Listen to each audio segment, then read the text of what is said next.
And welcome back to CentralCoastRadio.com. Well, a few years ago, a very, very surprising film came out. It was called The Meg, and basically to everybody, it was Jason Statham versus a shark. But the film ended up being a lot better than what many people expected it to be. Not only did it have a very, very powerful environmental message, but the film seemed to go into territories that people didn't expect it to, and at times it knew how to take itself seriously, and at other times it knew how to just let itself be Jason Statham versus a big shark. As a result, the film became a cult classic. Not only did it get better reviews than a lot of people expected, but it became one of those movies that people kept on requesting to cinemas would screen again because they wanted to go and see it. With that in mind, it was pretty obvious that at some stage we were going to see a sequel, especially given that the film did so well in the Asian market, including Thailand and China. So here we are now 5 years later, and we get the Meg 2, directed by Ben Wheatley. Once again, it is an Asian and American co-production, which pretty much ensures the film is going to do very, very well in Asian cinemas. Now, this time around, things are very different for deep sea rescuer Jonas Taylor, played by Jason Statham. Now he finds himself a single father of Mei-ying, played by Shea Sophie Kai, and working for her uncle Juming Zhang, played by Jing Wu, at a maritime research company. Always looking for action, though, Jonas also teams up with his colleague Mac, played by Cliff Curtis, to do some eco-warrior work, something which often places his life in danger. However, that aside, Jonas's real work is now leading scientific expeditions down into one of the deepest parts of the ocean, known as the Trench.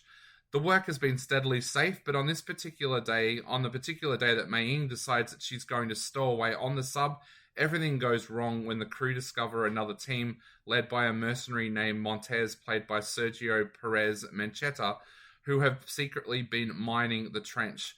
The discovery soon means that Jonas and his crew are battling money-hungry mercenaries, MEGs, and other prehistoric creatures that have been let loose during the battle. Now, Lee, you went and saw the Meg 2 as well. What did you think of Jason Statham versus the Shark Round 2? Well, it's definitely a big blockbuster action film, popcorn film. Non-stop action, really. So if you enjoyed the first movie, then this is for you. It's the same kind of concept, of course. Slightly different storyline, but of course, everything is in it that you would expect that was in the first movie. I think I really enjoyed the opening scene with dinosaurs. I thought that was really well done. The underwater scenes are spectacular. I love the way that it was filmed. And I think we don't always think about how hard it is to film underwater scenes, how many hours the actors would actually be in the water, and what it takes for them to be able to do such scenes. And they've got the right staff for that as well, because prior to being an actor, Jason Statham was a champion diver. Yeah, that's right. So he spent a lot of his younger, when I say diver, I mean like a sports diver jumping off platforms, not a diver as in a scuba diver. So he would have spent a lot of time in the water as a youngster. So I really admire many underwater type movies, and this is the same. I love the scenes that are underwater. I think that there are a few scenes that I thought were quite similar to the last movie in terms of the resort, sharks, Megs attacking people, tourists. So I would have liked to seen that changed a little bit so that it wasn't quite the same. But the overall movie, it is quite a good storyline. It has, the power and control of mankind. It has surviving, doing all you can to survive and not be killed.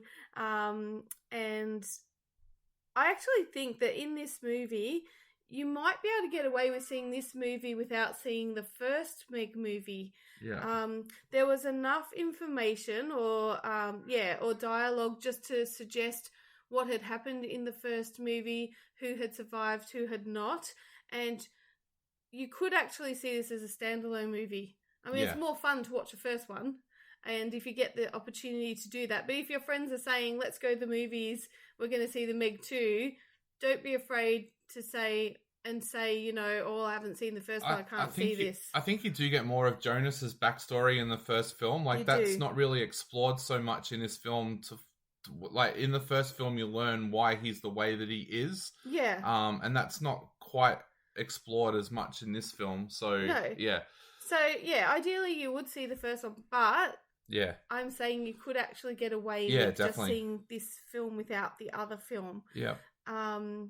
The cast is good, as you mentioned. They've got the right skills for this kind of movie. And I really think it's great that Shia Sophie Kai is in this movie as well. Again, yeah. Yeah. So often when films like this, if there's a little child in the first film, they'll replace it with another actor in the second film if they've, like, how do I say this nicely? If they haven't aged with a Hollywood look, sometimes they'll be replaced. But yeah, they've gone with her again, which I think actually adds to the character in a sense. So, yeah, and she's definitely a great actress. Yeah. And, it'd be great to see what's in store for her in the future with other movies too. And they've done that quite well. I thought Ben Wheatley and also the screenwriter here, it's the same screenwriters from the first film, so I guess that explains it. But they've done little things like, if you remember from the first film, DJ, played by Paige Kennedy, was a bit of a wuss. Like, he was scared of everything in the first film, and this time around he becomes a little bit of an action hero, and they some of the characters question him on it, and he said, well, I went through a traumatic experience and I decided to learn some skills in case I had to go through it again. I love that because it's something that people talk about in Hollywood films quite often, where a character will be useless in the first film, and then in the second film suddenly they've learnt martial arts and how to use a weapon and stuff like that. So I love that they actually made a little bit of a joke about that. And also bringing back Cliff Curtis's character as well. Cliff Curtis, over the last few years, has been doing some amazing films in New Zealand. So to see him come back to an action franchise like this, where he probably could have said, you know what, guys, I'm doing more serious kind of films these days, I'm not going to come back for it. It was actually good to see him come back for it as well. So yeah, definitely. Yeah. But I also thought the environmental message was there again in this film. I love the fact, I watched a documentary recently about shark fishing in Australia, and they talked about Australia and around the world, I should say. And they talked about the fact that as humans, we have this fear of sharks, that when there's a shark attack, it instantly means everybody rises up and they go out and kill the shark. This documentary looked at what happens if there's no more sharks in our ocean, and it's pretty much the end of our oceans if sharks are all killed out.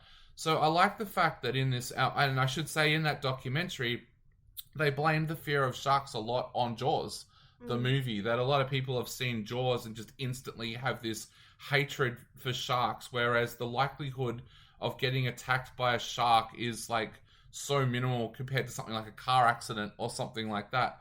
I like the fact that in this movie, there's a respect for the Megs.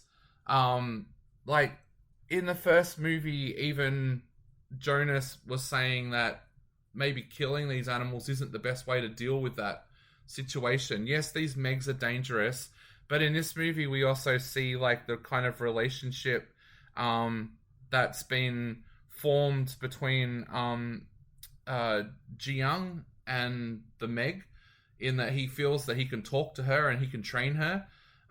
So I kind of like that they don't just go all out and go, nah, sharks are scary creatures that need to be killed. Killing a shark in this one seems to be the last resort. So I really like that the film does that without putting that more fear of people with sharks. I think there's a respect for the ocean in general as well. And you get some beautiful shots underwater, but also of land as well in this movie. I also liked that they went bigger and better with this film. I liked that they brought in other prehistoric creatures, because if you believe that that Megs exist in this trench, then you've got to kind of settle to the idea that there's other creatures down there as well. I thought film was entertaining, but I could also pick times in this movie where it felt like Ben Wheatley was borrowing from other films. There was times when it was like, okay, so feels like a scene out of Under Siege. This feels like a scene from Underwater with Kristen Stewart. There was like Die Hard moments in there and stuff like that, which is not necessarily a bad thing because, hey, if you're going to borrow from other films, borrow from the best. So yeah, it's an entertaining film. It's not going to be one of those movies that wins awards or anything like that, but I just found if you want a fun film to fill 2 hours of your time, it's definitely going to do that. Yeah, I definitely think it's a fun film, and as I said earlier, a popcorn film. While there's some serious underlying storylines in there about the environment and caring for animals or sea life. And why we shouldn't mind the ocean. Yeah, all those things.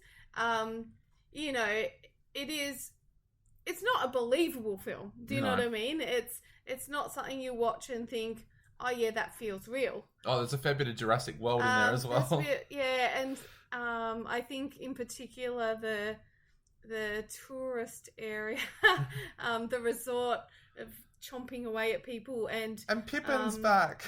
Yeah, Pippin makes an appearance, a cameo. So if you know who Pippin is, look out for her. Very cute. But honestly, I was thinking, why on earth would that family be anywhere near the water after what happened to them in the first MEG movie? Like, it doesn't really make sense. I think you'd run from that area altogether.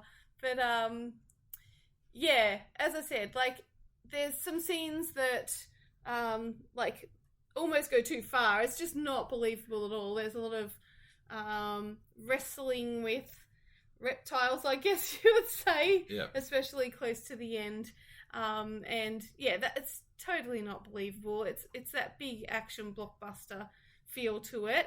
But if you like that bit of fun and, you know, and you're not trying to take a blockbuster seriously like that, like, you go in expecting what you're going to get out of this movie. Like, expect Jason Statham versus a shark, and exactly. That's what you'll get.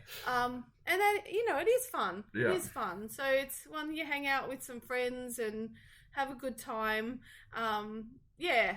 So if that's what you're into, go for it. So what are you going to give this 1 out of 5? 3 out of 5. Yeah, I'm going to give it 3.5 out of 5. To me, this film does what it sets out to do, to be a fun film. It's Jason Statham versus a shark. It does that really well. So 3.5 out of 5 from me, 3 out of 5 from Lee. It has got a general cinema release, so it should be showing at a cinema near you. You're listening to centralcoastradio.com.